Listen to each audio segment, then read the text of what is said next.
rahmatullah mbokki internautes yi ak mbokki téléspectateur yi seetaan seen télévision Prestige TV ñi seetaan à travers seen téléviseur ñi seetaan à travers le net ci YouTube ak ci Facebook ñoo ngi nuyu ñëpp di ziar ñëpp leen baalu ak leen baal yal na yàlla boole jégal ñoo ngi nuyu kilifa diine yi ak kilifa aada yi ci Thiès ak Sénégal gi yëpp leen baalu ak leen baal tey jaale également Sénégal gépp nag accident yu bari yi nga xam ne am na fi surtout nag ñaar yi nga xam ne ñoo fi mujj a jaar donc bii ci 6 kilos beneen bi ci yoonu entre Louga et Saint-Louis muy ay accident yu doy waar yoo xam ne vraiment Sénégal gépp naqaru nañ ko Sénégal gépp également vraiment compatir nañu donc ñoo ngi jaale mbokk yi ñu fi jóge ñëpp ñu fi jóge aussi ñu ñaanal leen vraiment yàlla xare leen àjjana te vraiment muy doon yu fi gëj a gëj wala bokk lu fi jeex tàkk incha allah donc loolu sax tey mooy suñu thème émission ñu ñëw xam nga bi yooyu amee am na mesure yoo xam ni que gouvernement bi jël na ko yoo xam ne dañ ko war a doxal vraiment pour que accident yi jóge fi wala boog mu wàññeeku bu baax a baax a baax donc maag sama naataango di suñu kilifa donc di le coach Alé Samb moom la ñuy àndal vraiment ñu commenter un peu ces mesures là lire ko expliquer ko d'abord ñun dañu ko déggee donc jéem ko commentaire également sous l'angle économique bi nga xam ne si ñun ci la ñuy dox ku nekk am nga noo koy jàngate ku ne am nga angle boo koy gisee mais ñun ci angle boobu lañ koy jéem a analyser incha allah pour jéem cee saafonte ak yéen jéem cee donc échanger ak yéen donc balaa ñoo sori rek ma jox sama coach le doyen Alé Samb mu nuyoonteeg yéen ziaranteeg yéen balaa ñoo dugg ci sujet bi incha allah doyen Alé ñu ngi lay ziar bu baax di wax ne namm nañ la.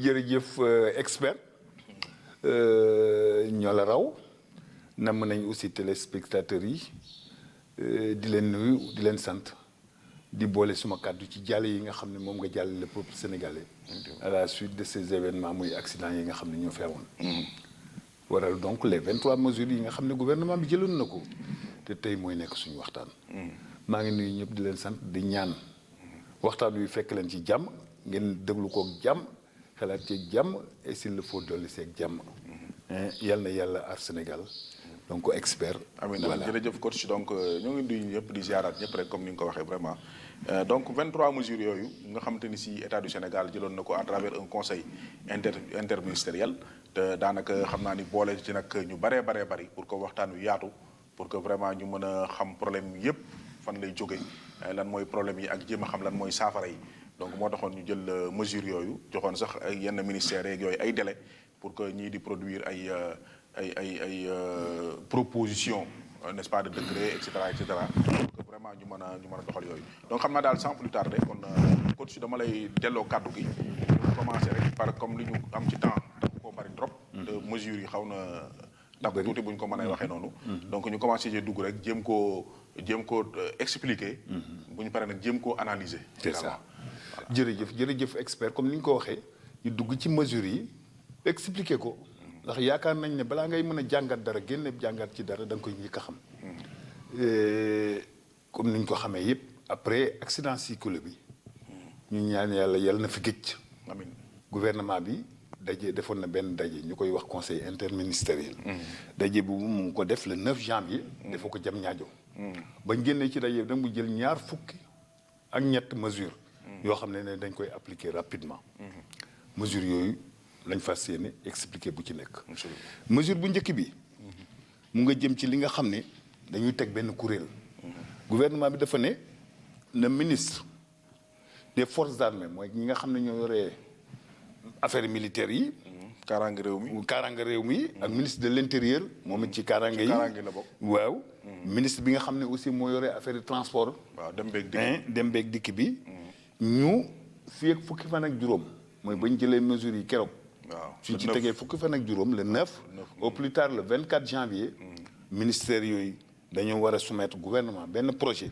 pour que ñu teg benn kuréel bi nga xam ne moom la ñu tuddee une structure autonome multisectorielle dirigée par un officier supérieur sous l'autorité du ministre des Transports et chargé de l'application rigoureuse des dispositions du code de la route muy couleur ba nga xam ne lu tax ñu teg ko mais day nekk loo xam ne day veiller pour que ñu mën a appliquer code de la route ni mu ko waxee boobu mooy première mesure bi nga xam ne moom la gouvernement bi jëloon gouvernement bi amul foofu comme ni ñu ko waxee au début teg na ci ñaareelu mesure bi nag mu ngi touché ci lu jëm ci oto yi nga xam ne ñu ngi daw waxtu yi nga xam ne lañu war a daw. les transports interurbains. nu ñu ko waxee ci tubaab le ministre de l'Intérieur et les ministres des Transports. sont invités à prendre en charge dans les 72 heures. muy ñetti fan. waaw à partir du 9. à partir du 9 donc le 11. ñu war a génne ay kayit yoo xam ne. day réglementer la circulation de véhicules de transport public. de voyageurs. sur les routes interurbaines. entre 23 heures et 5 heures du matin. Et rappelant les horaires de circulation des véhicules de transport de marchandises dans Dakar. loolu mooy lan.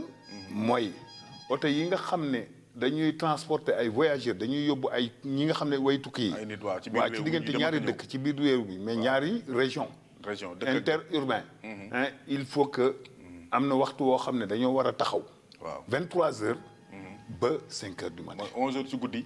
11 heures ci guddi ba fajar 5 heures. balaa ñuy salaat ñoom mënuñoo daw. mënuñ daw. ñi yor maanaam ñi yóbbu nit ñi. ñuy jógee ci dëkk ak dëkk. région ak région. très bien.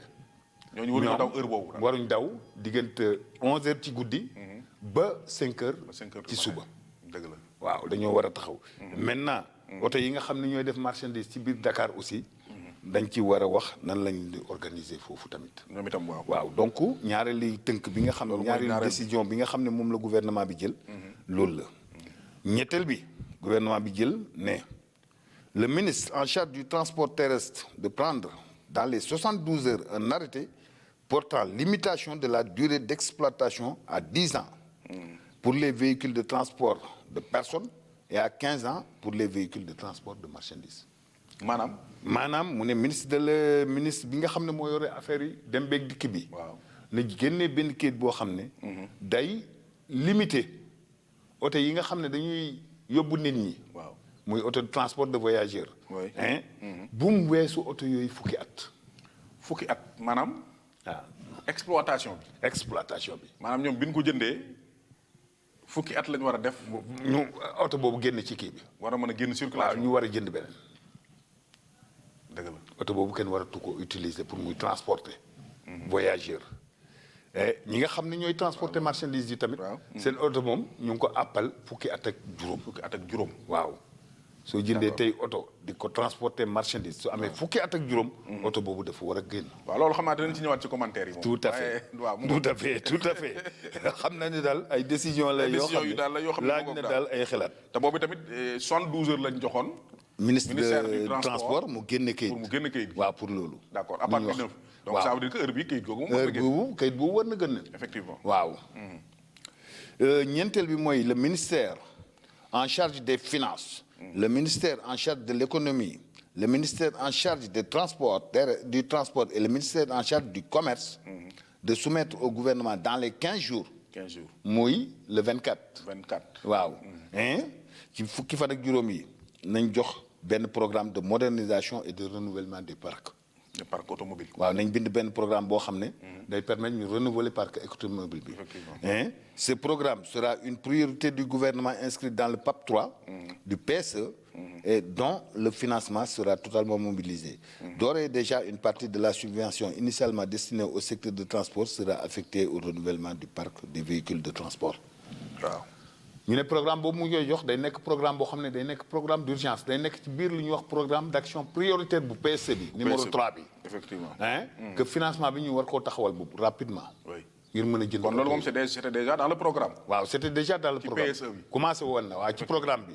ñu ne léegi nag dañ ko war a gën a dëggal. dañ koy dëggal xaalis bi nga xam ne moo war ñu teg ko. dëgg la programme bi lan la. mooy oto yi ñu renouveler leen. parc transport yi ñu renouveler leen. parce que bari na oto yu màgget quand même. waaw lu yàlla xam doy na. waaw yàlla xam doy na koy nañ ci gis yoo xam ne yu màgget la trop ñu ne nañ ko yeesalaat oto yi. effectivement waaw.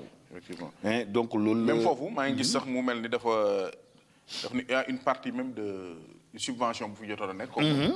ñu war ko commencer utiliser moom pour ça. waaw loolu dafa am benn subvention boo xam ne dañ ko joxoon directeur transport. secteur transport voté woon nañ koog yooyu. ñu ne nañ jël subvention boobu ñu. dugal ko foofu moom déjà dugal ko commencé. voilà. juróomeel bi ñu ne le ministre en charge des finances le ministre en charge du transport et le ministre en charge du commerce de soumettre au gouvernement dans les 15 jours. toujours 15 jours. 15 jours ci biir 15 jours yi. projet de texte interdisant l'importation de pneus usagés. les pneu usagé. affaire usagé yi ñu ne ci fukki fan ak juróom mooy le 24 au plus tard. waaw ministère yi wax nañ leen ñu génnee benn kayit boo xam ne. day aaye. les pneus jënd d'occasion pneu d'occasion yi. mu jógee bitim réew jënd lu bari ay pneu d'occasion mu ngoog di ko waaw jaayaat ak loolu ñu ne def ko war a aayate. ci fukki fan ak juróom yi ñëw daal. waaw fukki fan ak juróom yi moom mooy pratiquement lii moom urgence la boo xam urgence la. waaw moo tax ñaari semaine daanaka yemale ko ci ñaari semaine exactement pour këyit yooyu yëpp génn. c'est ça boobu mooy juróom-benneel bi. juróomeel bi mu ne le ministre en charge des transports terrestres. de prendre une mesure rendant obligatoire le passage gratuit du contrôle technique à Dakar pour les véhicules de transport de personnes et de marchandises et suspendant pour une période de 3 mois les visites techniques des véhicules de particuliers. ñu ne rapidement ministre des transports na jël matuwaay yi nga xam ne visite technique oto bépp bi nga xam ne mu ngi transporter voyageur mu war koo defar Dakar mbaa oto boo xam ne day transporter marchandise au moins mu jël décision pour que visite technique yi ñu war koo defee Dakar nu mu waree. maintenant auto particulier yi.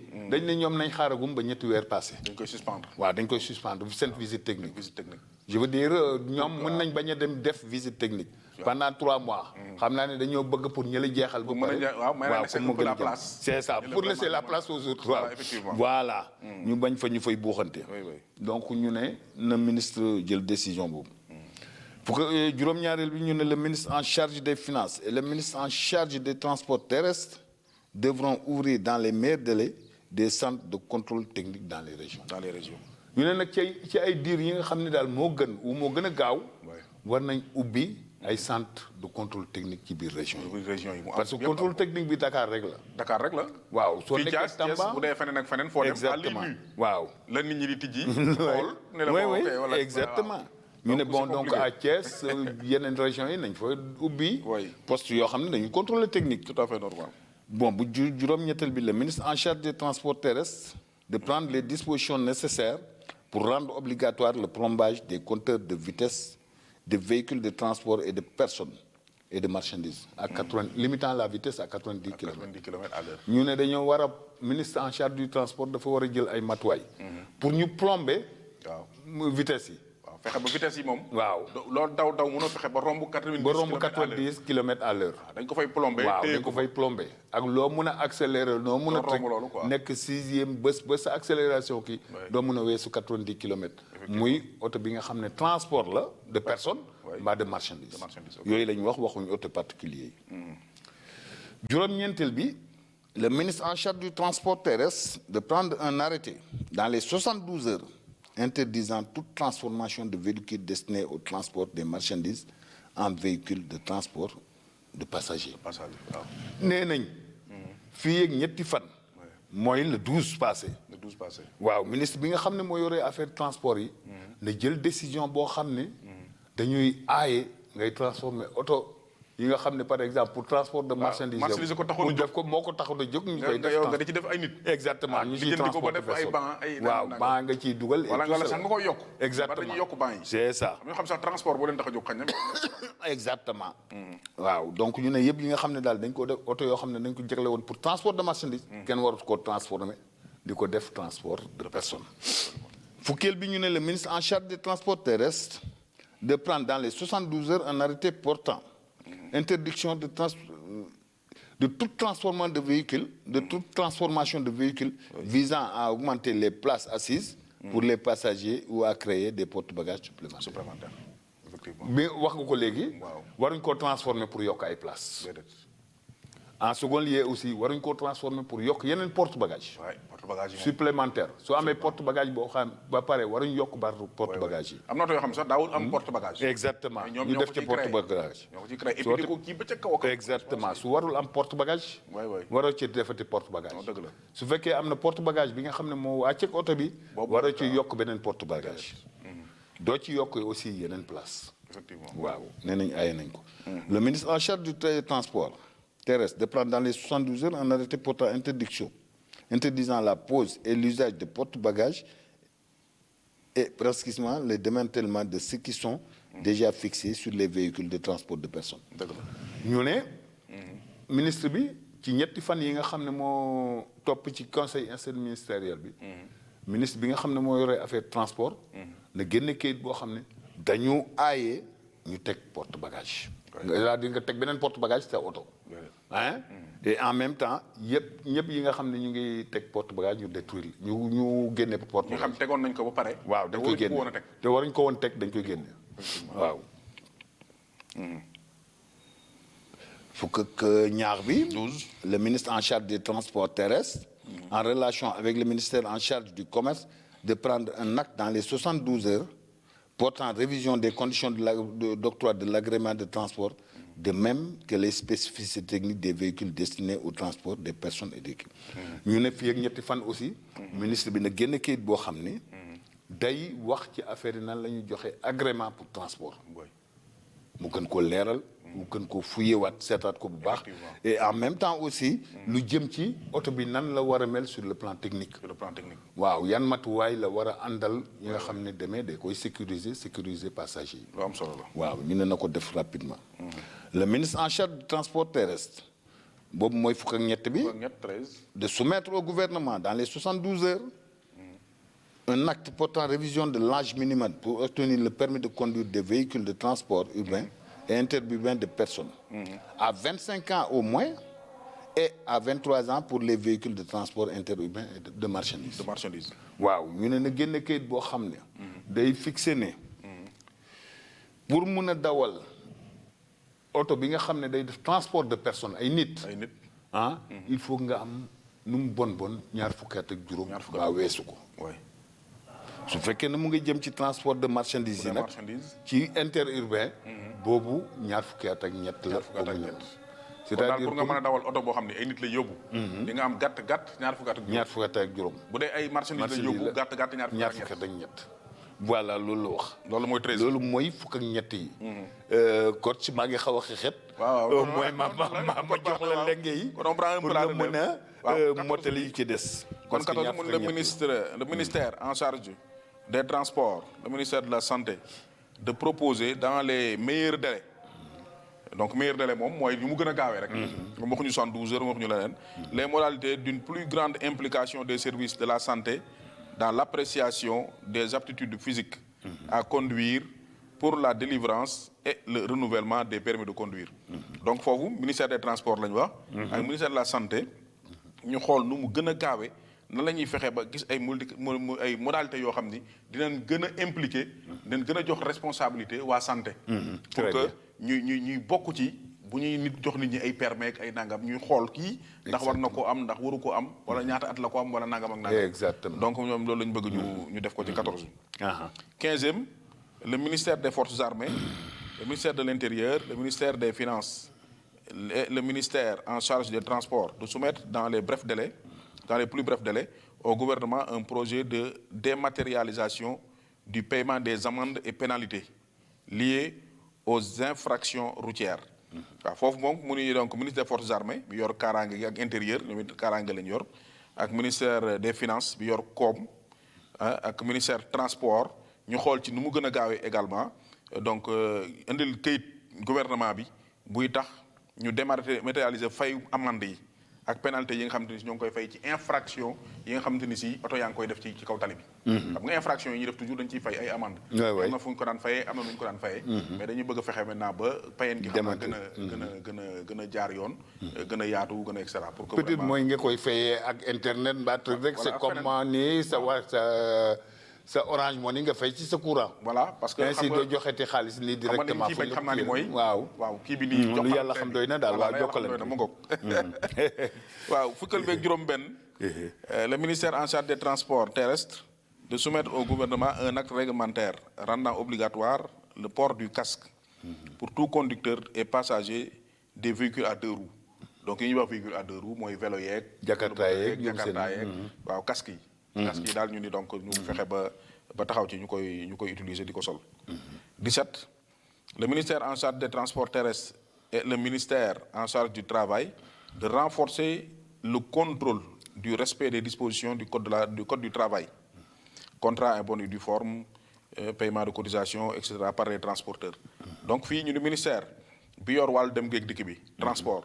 ministère du travail yor liggéey ñu fexe ba maanaam gën a yokk contrôle bi. gën a yokk contrôle bi ci disposition yi nga xam war nañu ko jël par rapport ak code du travail. parce que ku ne xam na ni ci oto yi aussi am na ay transporteurs. mais transporteurs yi aussi dañoo am ay chauffeurs. yu leen di liggéeyal ñu fexe ba contrat de travail yeeg yooyu mën a tegu ci yoon. ba ñoom it ñuy mën a fay également di leen mën a fayal cotisation sociale yi. ay IPRES ak ay yu kenn xamul ak yooyu. waaw yooyu daal lañ bëgg ñu taxawal. ndax da ngay liggéey ba la retraité. ba jeexal ba màgget. mais doo am retraite. doo am retraite parce que ki la doon employé du la ko versé. cotisé lu loon. waaw voilà cotisé wul woon quoi. oui. waaw loolu la. 18 le ministère des finances et du budget. ministère en charge du transport de prendre les mesures nécessaires pour renforcer les capacités de l'agence de la sécurité routière. En vue d'accélérer son déploiement, notamment la création d'une école de formation et de perfectionnement au métier de conducteur des véhicules de transport public. kon foofu ministère bi yor koom ak budget ministère bi yor transport. ñu leen jël les dispositions nécessaires pour agence de sécurité routière bi ñuy wax ñu fexe ba gën leen a dooleel gën leen a fexe ñu yaatu. ci réew mi et tout fexe ba créer leen sax école. boo xam ni dañ fay former ñi nga xamante ni si métier yi jëm ci conduire. ci mbirum chauffeur mbirum dawal oto. mbirum dawal oto. ci surtout nag buy yóbbu ay nit di dem ak a dikk. ñu utal leen ci école boo xam ni da leen di former ci métier yu ñu demee noonu. 19 le ministère des finances et du budget le ministère en charge de l'économie le ministère en charge des transports de soumettre au gouvernement dans un délai de 15 jours. un plan de renforcement des sociétés nationales de transport public pour augmenter notamment leur capacité. ba foofu ñu ni donc ministère des finances bi yor koom beeg ministère bi yor transport ñu xool maintenant fii ak délai wu 15 jours à partir du 9 bi nga xamante ni si ci lañ defoon conseil bi. ñu jox leen benn plan benn këyit buy jëmmal gën a yaatal société nationale de transport public yi nga xam ne am nañ ko. ñu mel ni ñoom Dakar Dem Dikk ñoom seen dikk. fexe leen a gën leen a dooleel. fexe ñu xaw a gën a yaatu gën a am seen capacité gën a yaatu et cetera. xam naa loolu aussi dina bokk ci liy dimbali transport bi bu baax. donc 20. le ministère des Finances, le ministère en charge des Transports, en charge de l'urbanisme, de mettre en place une fourrière dans le ressort de chaque département et d'aménager des aires de repos à l'entrée des grandes agglomérations. Bon, moom ministère bi yor koom gi, yor transport, ñoom it ñu fexe ba ak ñu yor urbanisme. ñu fexe ba maintenant fexe ba département bu nekk ñu def fa fourrière. fourrière boo xam ne xañ na ci la ñuy mën a dugal. oto yu yàqu yeeg arrêté yeeg yi war a daw ak yi war a nangam. dafa tam ay aire de repos. yoo xam ne ku dawal ba sonn xañ na boo ñëwee ba foofu. man nga fa wàcc noppalu man dina am ay toilettes ay nangam ak nangam nga mën a kii. nelaw tuuti. waaw ci dëkk yu mag yi. les grandes agglomérations.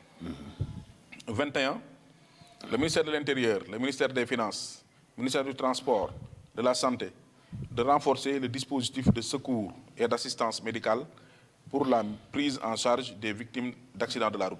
boobu tamit ñu wax ministère yooyu yëpp intérieur ak finance ak. transport ak santé. vraiment ñu teg dispositif teg jëmmal loo xam ni vraiment dina gën a tax ba accident bu amee ci nu mu gën a gaawee. ñu mën a vraiment gàttandu nit ñi ñu mën leen a jàppale mën leen a dimbali extra ba nga xamante ni xañ na ñi ciy dee dina wàññeeku bu baax a baax. tout à fait. 22 le ministère des forces armées. ministère de l'Intérieur. ministère des Finances, Transport, donc ñoom ñeent ñëpp it de mener des concertations idoines avec des acteurs pour proposer un plan d'assainissement du secteur. donc ministère yooyu muy Forces armées Intérieur ak Finance ak Transport ñu fexe ba xool ni ñuy xoole ak les acteurs. mooy ñi nga xam te ni si ñoo wër. daanaka le transport. mu ngi yëngu ci transport bi yëngu ñëpp nag ci branche bu mu mën a doon. xool nu ñuy fexe ba xool tëral palang boo xam ni. day tax ñu mën a assainir secteur bi fexe ba secteur bi vraiment gën a neex a dunde gën a neex a mën a liggéeyee et cetera parce que damaa li gàllankoor ak di galgal ak lépp bari na ci trop quoi. tout à fait. donc 23e mooy ci mujj ñun le conseil supérieur de la sécurité et de l'éducation routière sera opérationnalisé et assurera le suivi des recommandations. bii nag ñu ni donc dañoo conseil supérieur de la sécurité et de l'éducation routière. bi ñuy teg sur place dinañ fexe ba mu opérationnel di dox ni mu war a doxee. ba mën a suivre recommandation yii nga xam ni moom lañ njëkk a wax. moom lañ jiital les 22 là. donc 23e bi loolu lay jëmmal moom. boobu mooy bu mujj daal expert. mooy bi mujj waaw incha allah effectivement. mooy bu mujj kon xam naa ni daal nii lañ ko tënkee noonu lañ ko jéem a tamit échanger ak yéen ci wolof bi pour mu gën a leer pour que nit ñi xam ko xam naa nag coach di nga ñu ñëwal tuuti ci commentaires yi vraiment pour ñu xam effectivement lii yan incidence lay am économique wala leneen ci vraiment ci dundu nit ñi dëgg-dëgg ndax effectivement tamit ndax ces mesures là sont réalistes et réalisables ou pas vraiment ñu xam ko loolu yaakaar naa doon na am solo ci ñun quoi c'est ça jërëjëf expert man ba ma jàngee ba pare lenn laa njëkk kii sama bopp ma fàttaliku lu ma mag ji waxoon ba duyenu waaye xam na lu bàpp attan dëgg la ndax lii mënees na koo jëfee question boobu laa njëkk posé et dina jaaxal na ma c'est compliqué ci niñ ko waxee ñu jëfee ko noonu dëgg la sans pour autant mu am problème gis nañ ko sax bañ ko waxee rek coow bi jóg na effectivement ça c'est la première des choses loolu ci déggoo la nekk est-ce que déggoo nañoo ñi ñu war a déggoon ñëpp ñi nga xam ne sont concernés pour ne sax nañ jël décision yi donc bu njëkk la ñaareel bi est-ce que dina mën a nekk ndax Sénégal fu mu nekk nii ndax li ni mel dinañ ko mën a appliquer donc c'est difficile de ci wàll ñi nga xam ne ñoom moom oto yi ci wàll gox yi ndax am na ay gox yoo xam ne oto bu bees dem fa problème la dina du yomb de mbaa oto boo xam ne pneu yi yu bees la dem fa problème la dëgg la te su fa oto demul nit ñi duñ fa mën a dem dëgg la ce qui fait que nit ñi duñ fa mën a jógee est-ce que du indi gàllankoor ci économie dëgg la ak même l'état des routes l'état des routes maintenant ñu ñëw ci état des routes ay temps di nga gis ay yoon yoo xam ne yow mii soo fay daw sax ak sa auto particulier da ngay tiit ak lu pneu yu bees nu pneu yi bees pneu yu bees parce que yoon wa nu mel la xat na ñaari oto xejuñ ci nii ñu doublé ay temps sax yéen ñaar kii di ñëw nii kii di ñëw nii foog kenn ki xaar morom bi dëgg la deuxième élément ay temps yoon wa nu mu wàccee wàcc sax doo ko mën ndax soo koy wàcc sa oto kii ci bugge yooyu yëpp ay jafe-jafe la ba pare nag rax ci dolli aussi am na ñu bëri ñuy yëngatu ci oto yi néew ji doole lañ te yii pour faj ko ay temps facilul nga yore oto bi nga xam ne moom nga yore actuellement dëgg la ëllëg yow suñ la xañee lii aayee la ko mais fan nga jëm c'est compliqué lan ngay def pour dundal sa njaboot le dernier élément d'appréciation bu mu ko am mooy dafa mel ni am na ñoo xam ne dañ leen bàyyi parce que yii gouvernement bi jël gëgg la gaa su problème amee nañ jël décision mais aussi décision day mat ndax problème bi da ngay jël ñu concerné yëpp mais daa mel ni dañoo jël décision et décision bi ma tuddee ko des interdits aaye te aaye su bëree rek aaye ñu ñàkkal ko fulla dëgg la dem ko gëstu bi mu gëstoo ci ñaar fukk ak ñett yi am na fukk ak juróom ñaari aaye 17 sur les 23 17 sur les 23 et aaye boobu yëpp kenn lañ aaye mooy daanaka kiy dawal daanaka kuy dawal transporteur ba pare nag dina tax ba population bi doo am service transport absolument li di impacté waaw est impacté impacté est-ce que loolu mooy tax mu ñu jóg ça c'est un problème c'est un problème fondamental dafa mel ni état bi dañoo jóg rek ne nañ interdire le tir rek nañ interdire mais interdire bu ëpp day yàq interdire effectivement je crois que am na ci yoo xam ne mën nañ xalaat ni ñu koy jëfee effectivement d'abord jëf bi sax day am difficulté jóg rek ne buñ jëlal ci pneu yi waaw parce que pneu yi moom déjà bari na fi bari na fi la sax ñi bon pour importer muy ñëwaat ak yooyu waaw mais li fi nekk rek li fi jot a nekk rek lan lañ koy def voilà soo ne bu ko defati da ngay naan lii ne fi nan lañ koy def effectivement loolu war nañ ko wax ñu xam ko je crois que dafa nekk précipitation et dafa mel ni ñu ngi rattrapé waat waaw non bon xam naa xañ ni mu dikkee moo dal ci kaw ñëpp xaw a compliqué moo tax même bi ñuy def kii bi yaakaar naa mise en place d'une structure autonome multisectorielle lañ la waaye multisectorielle c'est-à-dire que ñi ci war a bokk ñëpp dañ ci war a nekk dañ cee war a nekk ñu déglu leen ñu wax seen baat ñu mën a def vraiment le tour de la question même population yi même population les associations de parce que ci lañ consommateurs parce ñoo jël que oto yi di dem. mais waxuma la sax ëllëg par exemple lu ñu wax ci oto yi suñ ko defee. le premier jour il y avait des problèmes. oui parce que y a des gens ñu voyagé guddi. oui effectivement. même am na oto yoo xam ne sax daanaka guddi rek. guddi rek la ñuy daw et puis am na boo jógee Dakar sax jëm fu am na loo am. fu sori soo jógul guddi mënoo bañ a dox guddi. mais c'est ça pratiquement. da ngay jël par exemple man Casamance laa dëkk. mais balaa muy neex nga jógee fi guddi. oui parce que à certaines heures dañuy tëj frontière bi. absolument. donc des fois guddi nga fiy jógee. oui oui dafa am pour yeneen dem facteur waaw. soo toogee tuuti 8 heures jot ñu ubbi frontière bi nga mën a jàll. oui oui oui. ak yeneen ak yeneen ak yeneen. waaw parce que nag bu ñu ko tëjee guddi nii am na ñoo xam ne tey oto yoo xam ni peut-être voyage une journée lañ daan def. dem waaw mais ñaari fan peut-être ñetti léegi fan. ñaari fan la ñuy def. C'est ça. avec seen i dépenses avec seen i nangam bon. Et- da leen di impacter négativement. et mieux transporteurs yi xam nañ leen. lu ñu leen ñu yet ko passager bi. effectivement parce que déjà am na ñu c'est commencé tout. yokku paas. très bien. même si c'est pas officiel. oui boo demee ci garage yi ñoo ngi yokk cap. ñoo ngi Mais yokk c'est paas ça. di yokkal seen bopp. parce que ba mu doon daw ñetti fan léegi benn fan la koy daw. lay daw Ouais, ce qui ouais. fait que day yokk. bon yooyu yëpp je crois que il fallait y réfléchir. Effectivement. mais aussi il y a des côtés bu ñu touché wul. lu tax gouvernement bi dugg ci laal ko tuuti. ah ñun ñëpp duñ ingénieur affaire yi oto. oui oui. mais ay temps nañ romb oto. mun nañ teg suñu loxo ci kaamil ne kii mënul am visite technique. oui dafa jaxal. absolument et tu te dis oto bi nan la jógee Dakar ba ñëw ba Thiès. effectivement. parce que diggante bi nag romb nga ñett bu juróom-ñeenti poste. c'est compliqué. dafa compliqué. ni ñu ko waxee dafa compliqué da ngay poser question. Non, non. parce que aussi pour que mesures yi ñu mun ko appliquer. circulation yi kii. oui oui. certes borom oto yi. ak transporteurs yi ñu ngi ci. mais ñeneen a ngi ci. ñeneen a ngi ci effectivement. il faut que l'État aussi kooku. ñeneen a ngi ci quoi. surtout parce que nag su fekkee ne man mun naa jël suma oto bu xant. dawalee ko Dakar ba fii xaw ma ndax damay luxus ulan. te nee nañ ma contrôle technique. Oui. te ma mën ko romb lépp nag. vraiment. di nga romb Oto boo xam jinne ne di nga vraiment- romb garab ya ah lay nuyu. Ah, franchement lay da nga xam ni kii moom doy na waar quoi. ñaata yoon ngay daw des fois guddi. Ouais. camion bi jiitu la amul lumière. c'est clair et net. oui oui. et pourtant camion boobu romb na fukki. monta si lu ma xamul. waay waay waay. naka la rombee. non non c'est extraordinaire. ça te pose des questions. c'est extraordinaire. je crois que yooyu yëpp sont des questions sur lesquelles aussi le gouvernement doit réfléchir. on va réfléchir quoi mais bëgg naa ñu ñëw ci 10 ans d'exploitation. exploitation 10 ans. Oui. pour oto yi nga xamante ne si yow yóbbu ay nit. Oui. 15 ans. Oui. pour ñu yóbbu ay marchandises. mais loolu noo ko jàngatee 10 ans est-ce que ñun ak suñu oto yi ñu am wala boog bon peut-être ak renouvellement parc bi peut-être je ne sais pas. mais oto yoo xam ne déjà ñoom am nañ 25 ans wala 30 ans ñoo fi nekk. oui. da nga leen di joxaat 10 ans d'exploitation wala boog. Ndax ñoom voilà. dañuy teg mettre de côté wala. c'est un problème. lan la mënta xam. c'est certes ñu ngi naan renouvellement parc bi. oui. suñ ko defee concomitamment ak génne oto yi. man na dem su fekkee ne c'est égal. effectivement. je veux dire c'est la même chose.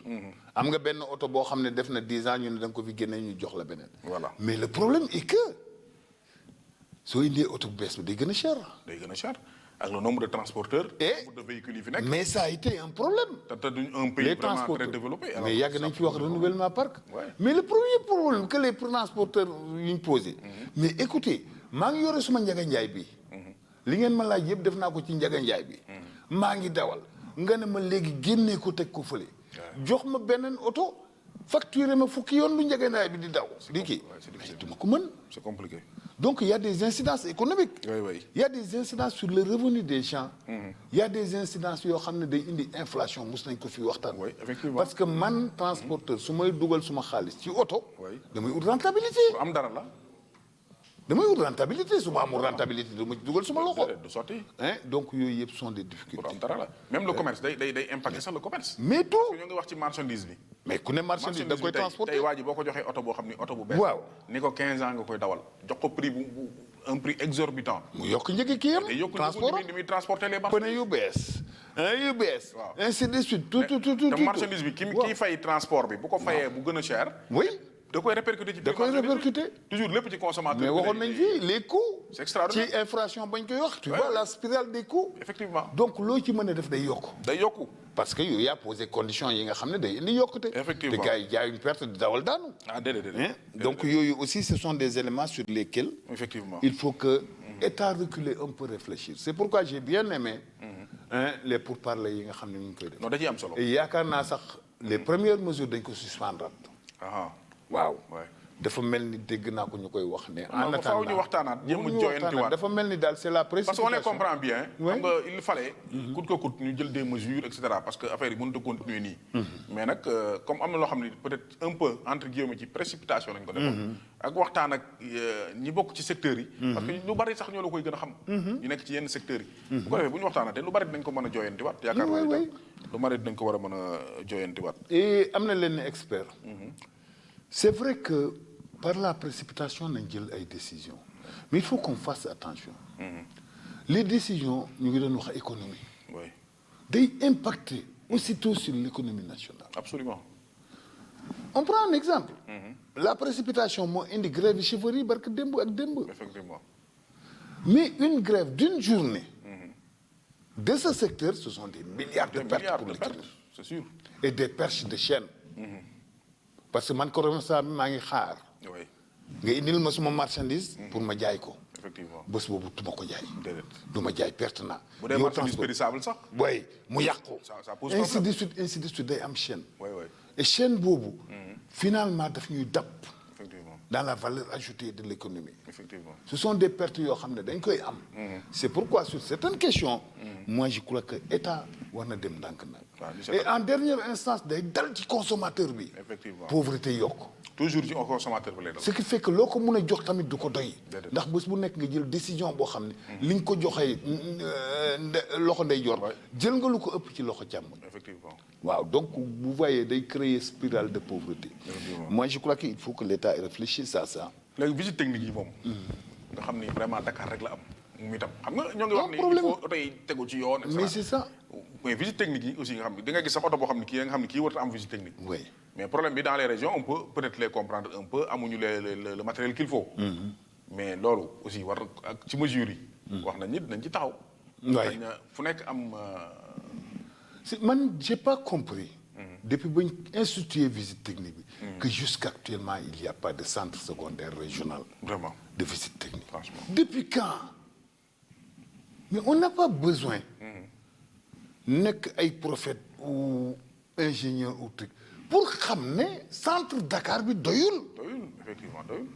mais j'espère que programme visite technique bi bañ na visite technique xanaa amoon na benn programme de déploiement visite technique dans les régions. au moins heure bi war naa amaat benn ba ñaar. ba ñaar. benn bi boo sute woon Thiès sax dem ba Kaolack def fa benn. Oui. sute beneen ba Ndar def fa nañ benn. jël les pôles jéem a régionaux. polariser voilà au moins man. j'ai pas compris.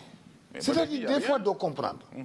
parce que au-delà de accessibilité bi lañ koy waxee. oui oui. parce que yooyu yëpp ay coût la. un transporteur qui est à Fongolembi nga ne ko pour visite technique il faut nga ñëw Dakar. day fay. oui oui. et lu muy fay da koy teg ci kaw oto bi. oui oui oui. ce qui fait que en dernière instance passager bi. mais encore. soo demee foofu. nga gis le temps que tu perds. pour faire la visite technique chaque Non, jour. Dakar, c'est aussi- an boor boobu kenn mënut fa jaar. non foofu moom c'est à extra. cause des problèmes de visite technique parce que benn point la. effectivement. mais yooyu man je ne comprends pas je ne comprends pas. oui oui. man des fois daf may jaaxal. et depuis bañ ne visite technique yàgg na. tout de même mënuñ ñoo wax ne mënuñ au moins déplacer des points de visite technique. oui oui oui. Au-delà, on se pose des questions sur les visites techniques. ah oui.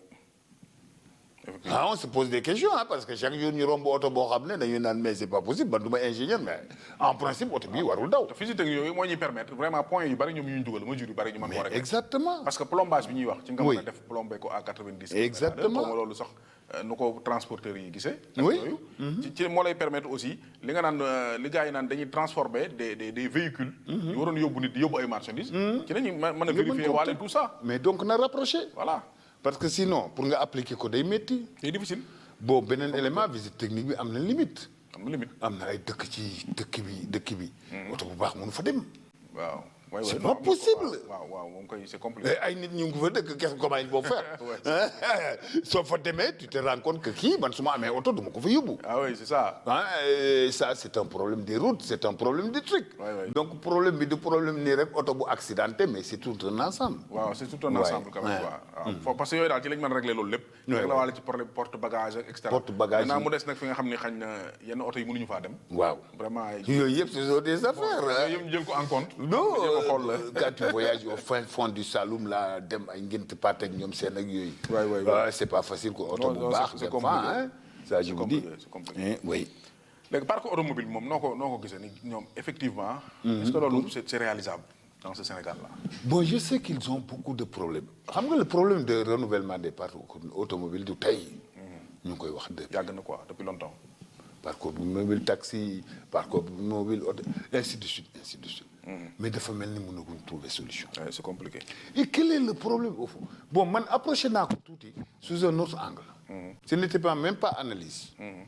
Mais j'ai rencontré des acteurs ci suma biir liggéey. man leen mais il y a des trucs yooyu ñu ne ma mais monsieur Samba mais cette voiture va me revenir le double de suma oto bii lu may dikkalee. Ah, c'est sûr. lii ñu may jox oto boobu. mais ñaari yoon ba ñetti yoon le premier. Ouais, ouais. ma war ko fay xanaa damay dee. C'est compliqué quoi. Les gens, je prends les taxis. Quand ils ont pris, la voiture, tu le conduis en 2 ans, voiture bi yàqu. Ouais. mu Parce yàqu que day dafa jeexal te pare goo li ngay fay. Non, mais voiture bi mais xottu la. ay mooy comme yi fi amoon rek pour ne pas citer de trucs am na ay taxis. duñ cité mais. mais lan nga boole ay nit mu gis ne lii mu ngi yoree lu baax. di ci am suturam. nga ne ko yëkkati ko fi. jox ko loo xam ne moo gën a diis ba pare. du yàgg. C'est compliqué. Tout ce qu'il avait pris, on l'a vu. Tous ces taxis-là ont disparu. Alors qu'il y a d'autres taxis qui sont là depuis 10 ans. Toujours yàgg naa. Et tu vas dire à la personne bon donc problème renouvellement bi je crois que lu ñu gën a réfléchir la lu ñu war a parce que du sens oto rek. c'est toute la chaîne. C'est une chaîne. si l'État prend en charge. teg ci ay taxes. ni ma dem lay jox doo ko jënd. mais am na ñoo xam ne dañu naan du ma jënd. non c'est ça. parce que je ne peux pas m'en sortir. xam nga da nga dem ba forcer leen rek. d'autant plus que concurrence bi dafa bëri maintenant. Absolument. Hein? À partir de ce moment il faut que l'État réfléchisse à ça. Effectivement. Les acteurs c'est pourquoi ils sont très réticents. non c'est ça. Ils sont très réticents pour le renouvellement des parcs automobiles. Ouais. oto yu ñu leen di indil lu yàlla xam doy na. prix ba dafa cher.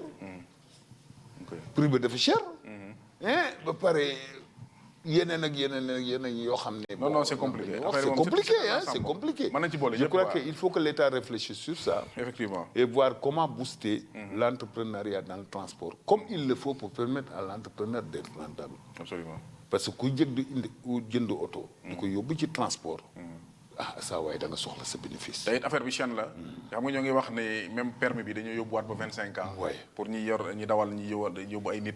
23 ans pour ñi def tri. Ouais. mais bon loolu aussi comme li ñuy wax rek c'est une question de xam il faut ñu boole ci ñëpp rek. Oui. parce que booy fu la ñuy jëlee ay këyit aussi. mais exactement. day am comme 18 ans boo ko laajee 25 ans day dem dikk indi la këyit. mais 25 ans moo ci nekk. exactement. moo tax nag affaire bi aussi li nga ne chaîne la. c'est une chaîne. na ci ñëpp jàpp vraiment. mais pour que c'est ça c'est voilà, un pour que mu dem, ensemble quoi. c'est vraiment programmatique c'est intégré. voilà c'est ça. c'est quoi. pas une dimension seulement ay accident ni chauffeur bi dafa doon nelaw y a pas que ça. oui li ci nekk bari c'est na. beaucoup plus profond que ça je crois Li ci qu'il nekk faut bari que na, l'État soit assez volontariste prenne les dispositions qu'il faut. Oui. mais dans le cadre aussi d'une démarche inclusive. Effectivement. parce que l'État s'adresse à des citoyens à des personnes. avec même les contrats. Des et contrats, également tout cela. chauffeurs yi. Oui. ñu am des contrats en bonne et due forme. exactement en bonne ñu et leen di due forme. cotiser. exactement IPRES ak yu yooyu demee. yëpp ce sont des éléments. C'est important. ah waaw yëpp je c'est- crois que ça dépasse le secteur du transport. stricto sensus. waaw. daf ko dépasser. Hein, c'est un problème global qui concerne toute la société. Oui. ce qui nécessite donc. Avec des l'État écoles de puisse- formation. Tout cela. yooyu yëpp dafa ci am solo c'est quoi. un peu difficile. oui. même surtout seen am na mesure buy yaakaar naa 19 la aussi. buy wax ci renforcer vraiment service yi ñu am ñun. de transport public. yaakaar naa lu am solo la également. loolu aussi lu am solo la. parce que notre problème de transport public aussi le réseau. on a l'impression qu'il n'y a que Dakar. oui. soo ci génnee Dakar Dem Dikk qui te fait Dakar Dem Dikk xaw ma Sénégal Dem Dikk. Sénégal dem dik te Sénégal dem dik tey bii jógee Dakar di dem Saint-Louis. maa muy jógee dem Matam wala muy dem Tamba. oui mais mën na départ fële ak 10 personnes. mais c'est ça. te du taxaw fenn ak. te du taxaw fenn. amul ay points yoo xam ne da nga fay jaar mu jël. au moins mais loolu c'est quand nga même. mën koo commander. c'est pas rentable. xaar ko fii c'est pas rentable. pas rentable. mais puis ça ne suffit pas. Effectivement. hein on a l'impression que tout est borné autour de Dakar. Effectivement. beneen élément mooy copier-coller. vraiment j'ai l'impression que dañu copier Europe. Oui. ñëw coller Sénégal. ah lu ci bëri nag noonu lay demee en général. c'est le problème des permis à point. oui. mais les transporteurs au-delà de l'expertise de transport. le chauffeur au-delà de l'expertise. c'est un emploi qui est créé. Absolument. il faut réfléchir à toutes ces questions. oui.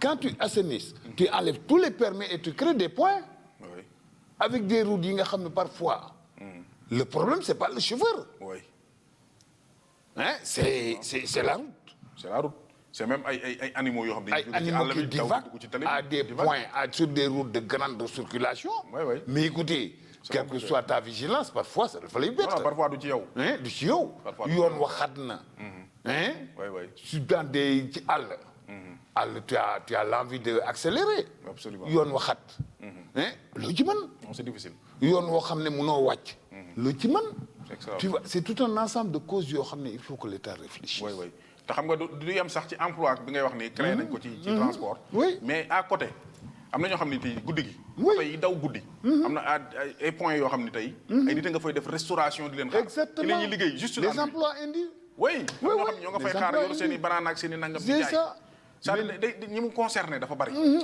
dafa bëri moo tax il faut que l'État réfléchisse je crois que c'est une volonté de dire je vais résoudre effectivement mais bien résoudre baax na ci waaw dañ ci am solo une chose est de dire je vais résoudre mais une autre est de bien résoudre bien résoudre absolument si tu ne fais pas bien résoudre tu crées un autre problème oui da ngay déplacer parfois problème bi rek mais si tu déplaces au même niveau c'est bon non le problème est multiplié absolument tu fais un déplacement mais avec un facteur multiplicateur absolument hein? Et ça c'est dangereux pour la cohésion sociale pour la stabilité sociale ouais, c'est compliqué. hein? Donc ce sont des questions sur lesquelles moi je crois qu'on doit réfléchir Ouais. certes on aurait bien aimé ECOMAC ñu mun a analyser les incidences même quantitatives en termes de revenus Oui. mais je crois que c'est prématuré à ce niveau mun nañ ko def diggante bi ak bii vous ne pouvez pas faire une enquête pour dire une enquête sérieuse pour dire par exemple pour les Ndiaga Ndiaye voilà Ouais, c'est la difficile. perte et ainsi de suite c'est pas possible Non, c'est compliqué, hein?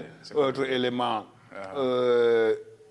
c'est très récent et même Ouais. l'application semble un peu être à deux vitesses Ouais, ouais. donc il est prématuré de tirer des conclusions fortes non loolu la hein? Il fallait seulement analyser les trucs oui dans pour son ñu mën a ensemble xool parce que boo ko fan deful aussi waaw. xam nga comme le transport là également n'est pas bien structuré donc pour nga def ci ay kii yu am solo tamit day jafe non day jafe day quoi, pour dire jafe Ndiaga Ndiaye lii lañ perte wala non doo am données yi sax doo am données yi c'est ça le waaw su fekkee comme on s'est dit très sérieux am na yi nga xam ne duñ ci dugg mais au moins mën nañ njort absolument hein soo ne oto yi da nga leen di taxawal guddi gi on se dit circulation bi du ëpp day wàññeeku su wàññeekoo c'est sûr et certain xaalis na wàññeeku Absolument. ainsi de suite loolu la quoi. ak yeneen yoo xam ne doyen daal li ngay wax moo ci am li ngay faral di wax ni li duuf ci nag wi xajul ci cin bi vraiment moo ci am parce que waxtu wi dab nañu xam naa dama lay bàyyi bu dee am nga dernier kàddu boo ci kii rek ñu kii ko ci te tàggoo waale insha allah waaw c'est ça donc